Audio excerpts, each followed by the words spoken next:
What's up guys, it's Topsy and welcome back to the channel. So today we're going to be discussing one of the characters from my custom SpeedDuel set, Duel of Fortune Cup, a custom set based around the Fortune Cup arc from the Yu-Gi-Oh 5'Ds anime. Before we do begin, I did want to go and mention real quick that I did already make an entire video talking about everything you should know before going ahead and watching this series. It's not necessary, but it gives you a lot of context as to what decisions I ended up making for each of the characters for this set. So if you're interested in checking that out, it will be linked in the description below. Also, before we do begin, I did want to go ahead and mention real quick that these videos do take quite a bit of time to go ahead and produce, so I would really appreciate if you could leave a like and subscribe to show your support for the channel. But with all that being said, let's dive right in. Alright then guys, so today as you can see we are going to be dealing with the master of faster himself, Jack Atlas. And Jack was a really interesting character to deal with just for the very fact that for the most part he doesn't really have an archetype attached to him, especially early on in the anime, unlike Yusei, which we already know that he has the junks,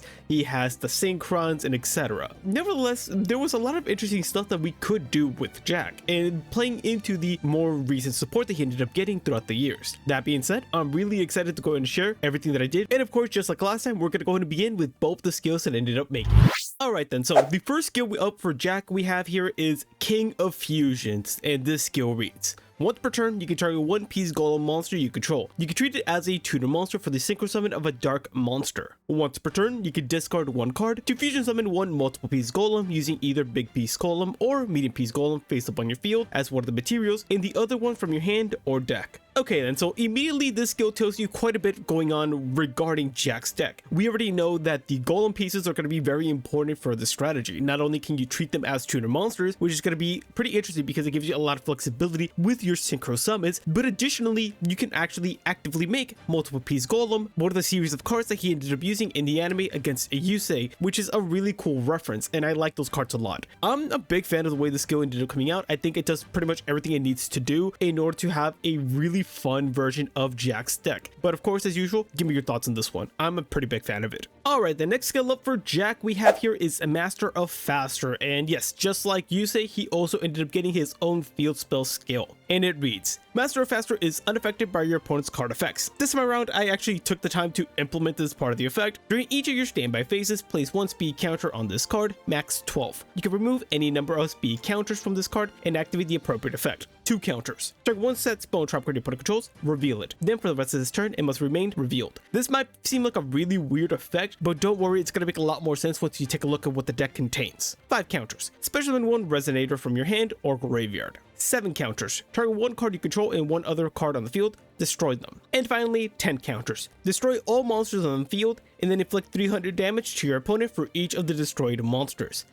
Okay, so as you can see, we have a variety of different effects for Jack here, and I'll go ahead and briefly explain each of them. As you can see, the very first effect is really weirdly worded, and it seems kind of like a do nothing effect, but one of the cards that Jack gets in his deck is going to be Trap Eater, a card that specifically requires a face-up trap card in order to special summon itself on the field. And what this skill is trying to attempt to do is make it easier to go ahead and sniff out your opponent's trap cards, having them remain face-up on the field, making them easily attributable for the summon of Trap Eater. Not only does this work as a pseudo form of backrow removal, but additionally it gives you a tuner on the field. Pretty powerful, but it does cost you 2 counters in order to activate it, so I think that's okay. 5 counters is pretty self-explanatory. The 7 counters is meant to replicate one of the speed spells that he activated during the anime. He used very few of them. I had to go through like the wiki and find all the ones he activated. He activates almost like no speed spells, so that was pretty difficult to find some, so I had to get creative with these. And finally, the final effect is essentially the Ends of Days, a speed spell, and it's almost a replica of what that effect does, so it felt pretty fitting here, and I was a pretty big fan of the way it ended up coming out. In the comments below, give me your thoughts on this one. I'm actually really happy with both the way Jack's and Yusei's skills ended up coming out for their field spells, but I'm really interested in any feedback you guys may have in the way I designed these.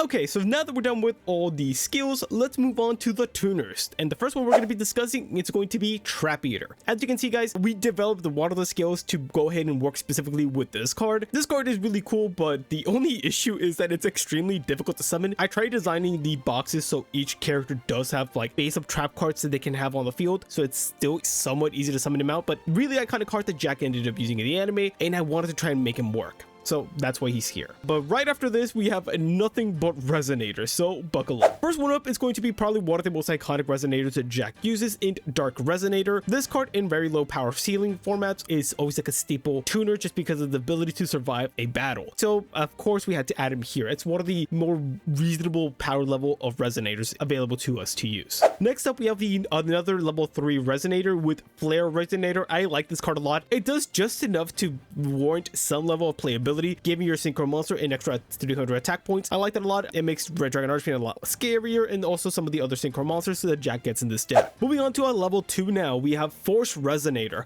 and the effect of this card is really niche. It essentially makes one of your monsters, you contribute it to make one of your monsters become kind of like an ancient gear monster, preventing them from activating any effects when it declares an attack. It's probably not going to come up very often, but nevertheless, we have it here just because it's a level 2, and it's another Resonator name for the deck, which is pretty important. And finally, the last tuner we ended up giving Jack is Barrier Resonator, a level 1. This card is primarily just here for its level, and additionally, it does have a very neat effect on it where you're able to pitch it from hand to prevent one of your tuner monsters from being destroyed by battle. Is it going to come up crazy often? Probably not, because you probably want to keep your tuners in hand, but nevertheless, it is a useful effect to have in a pinch. And yeah, that's pretty much all the tuners of the deck. I like them a lot. I think they're very fitting for Jack as a character, and I could have used other ones like Dark Tinker or Sinister Sprocket. I think that's a tuner at least, but they're just really bad monsters, so I could not make them work here. Hope you can understand. Alright then, so now that we're done talking about all the tuners, let's move on to the non-tuners. First one up we're going to be talking about is going to be Vice Dragon, and essentially all you really need to know about this card is that it's a card that Jack ended up using in the anime, and additionally it's a budget version of Cyber Dragon. But as long as your opponent controls a monster, you can special summon this card. However, it does cut its stats in half, which is a pretty great effect. It's going to make summoning out Red Dragon Archfiend a lot easier.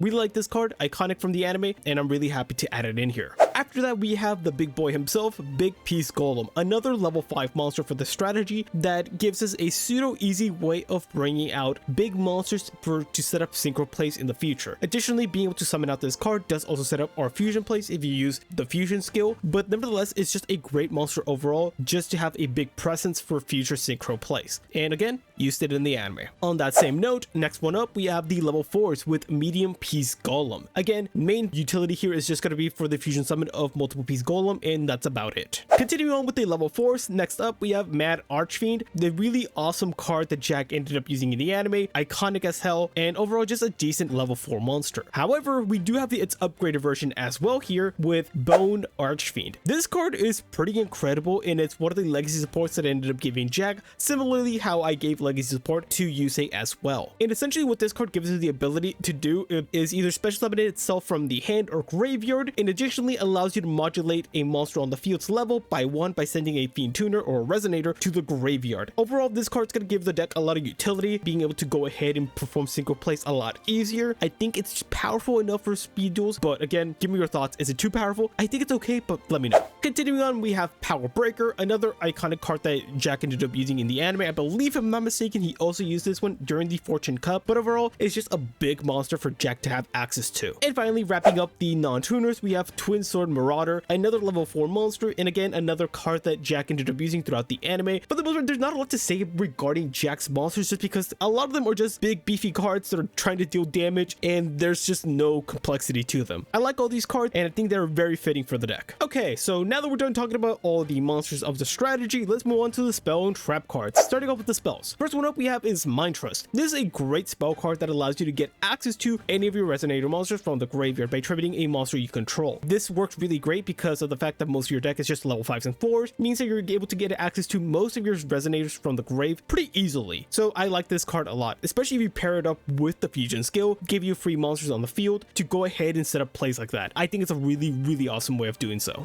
Next up we have Resonator Call, our main way we're going to be getting access to our Resonator monsters. They're pretty important for the strategy, and for the most part they're not that good, so getting access to easy ways searching them out seems very reasonable to me. Next up we have some dedicated Red Dragon Dragon Archfiend cards with Red Dragon Vase and Scarlet Security. Two really cool cards that I wanted to go ahead and implement for this deck. Scarlet Security allows you to destroy all spell trap creature opponent controls if you control Red Dragon Archfiend, and as for Red Dragon Vase, it allows you to draw 2 cards if you control Red Dragon Archfiend. I like these 2 cards a lot. I feel like it's gonna come up fairly often enough because it's not the most difficult thing to do in this deck to summon out Red Dragon Archfiend, so I feel like if we pair these cards with this strategy, it'll be pretty cool. Last barrel card we have for the deck is going to be Resonator Command. Essentially, this card is a very interesting search spell that allows you to search out your deck for a lot of your Fiend main deck monsters by discarding a Resonator. I think this is a really interesting form of searching, especially because of the balancing mechanic of getting rid of one of your tuners to search out for one of your effect monsters, and that seems pretty cool to me. Alright then, so now that we're done with all the spell cards, let's move on to the traps, and we're going to be talking about 2 of them because they work very similarly, being Powerful Rebirth and the Descending Lost Star. Both these cards are going to be revival traps that allow us to do very different things. Descending Lost Star allows us to target a synchro monster in the graveyard and special summon it to our field with no stats. The main point of this card is going to be to allow us to set up our synchro plays for later on during the duel, and the other trap card with Powerful Rebirth is great for setting up synchro plays as well because it allows us to revive almost all of our main deck monsters from the graveyard and increase their level by 1. This is going to be one of the easiest ways we're going to set up our Red Dragon Archfiend plays. So these 2 cards are pretty crucial for this. After that, we just have some really iconic trap cards from the anime as well. First one up is Lineage of Destruction, and essentially this card is just supposed to set up Red Dragon Archfiend to go ahead and deal massive damage to your opponent. If you destroy an opponent's monster that's in defense mode, which Red Dragon Archfiend is able to set up on its own, you're able to go ahead and target essentially your Red Dragon Archfiend to attack again. I like it a lot. It's so focused on Red Dragon Archfiend, and I think that's really cool. Next one up is Prideful Roar, a card that we already have in SpeedDuel, so it makes only sense that we will give it here to Jack. It's a card that he ended up using as well. Only reasonable we added here. And finally, the last trap card in the deck is going to be Shadow Spell, another card that Jack ended up using in the anime, and if I'm not mistaken, I believe this one's another one that we have in SpeedDuels right now. But if not, it's a really cool trap card that prevents your opponent from being able to attack with a certain monster and reducing its stat lines too, so it's really interesting in the way that it works. Alright then, so wrapping up today's video, we have Jack's extra deck, and of course, you already knew this card was going to be present here, but we have Multiple Piece Golem. This card is really cool, is that it has a really interesting effect. At the end of the battle phase, it's able to, if it was attacked or attacked, able to split up into its original fusion pieces, those being Big Piece Golem and Medium Piece Golem. The reason this is a really interesting effect is that it gives you essentially 2 monsters for the cost of 1, and at that, a level 4 and a level 5, 2 of the most important levels for this deck in order to set up a lot of your synchro plays. Also, the way that it activates this effect is quite balanced because you can't go ahead and synchro off that same turn because we don't have a main phase 2. But give me your thoughts. Next up, we have Celestial Wolf Lord Blue Sirius. This card is really interesting because you might be looking at him and think, Topsy, what exactly am I looking at? Why is this card in the deck? And the reason we have this here is because this is actually a card that Jack ended up using in the manga. And this card's a really cool level 6 monster. And essentially what this card's effect is that if it gets destroyed and sent to the graveyard, it's able to target an opponent's monster and reduces attack by his own original attack of 2400, making it really annoying to out him and making your opponent's life a living hell if they try to get rid of this card. Is it going to be really annoying? Probably, and I can definitely see this card potentially getting hit on a SpeedDuel ban list, but for now I think it's kind of a cool addition. Next up, we have a level 7 with Exploder Dragonwing. This is another really iconic card that Jack ended up using throughout the anime. I like it a lot, and this card is really cool because it kind of behaves similarly to that of Flaying Wingman, only it's a lot easier to summon. Essentially, this card does is that if it destroys an opponent's monster by battle, you inflict damage to your opponent equal to the original attack of that monster destroyed. But I think because of its stat line being 2400, it's probably a reasonable card just because it's a little bit difficult to summon out, but again, it's also fairly weak, so I feel like it's a perfect way to balance it. Last up, wrapping up the extra deck, we of course have Red Dragon Archfiend. We already knew it was going to be in the deck, and it's only feels right that it's the last one we talk about. This card is incredible, and it has a really powerful effect. Whenever it attacks a monster in defense mode, it's able to destroy all monsters your opponent controls that were in defense mode as well. And as I mentioned, we have a lot of cards in this deck that play really well with Red Dragon Archfiend, trying to maximize its power. Again, guys, give me all your thoughts. And here is the deck profile, as you can see it right there. I didn't mention this on the last video, but in the description below, I'll have everything listed, the deck list, the skills typed out and everything for you guys to utilize. And yeah, hope you guys are excited. I'm not sure who I'm going to be doing next episode. Maybe I'm thinking of Kiza. Maybe I'll do one of the random characters. We'll see. I'll see how I'm feeling. But guys, give me all your thoughts in the comment below. And I really appreciate you guys staying to the end. But with all that being said, guys, thanks so much for sticking around to the end. I do ask that if you did end up enjoying today's video and would like to support the channel, to please leave a like and subscribe. It goes a long way in helping the channel grow and giving us traction to get more people's eyes on this channel. But if you'd like to take your support a step further, then you can always become a channel member. For only 99 cents, you get a badge next to your name, custom Topsy emojis, and a shout out at the end of the videos. On that note, huge shout out to our current channel members, those being Push Start, Zedric, and finally Sekigano. Huge shout out to all of you guys, and thank you for the continued support on the channel. I can't express just how much I appreciate it from you all. Thank you so much for sticking all the way to the end, and I'll catch you in the next video. See you guys.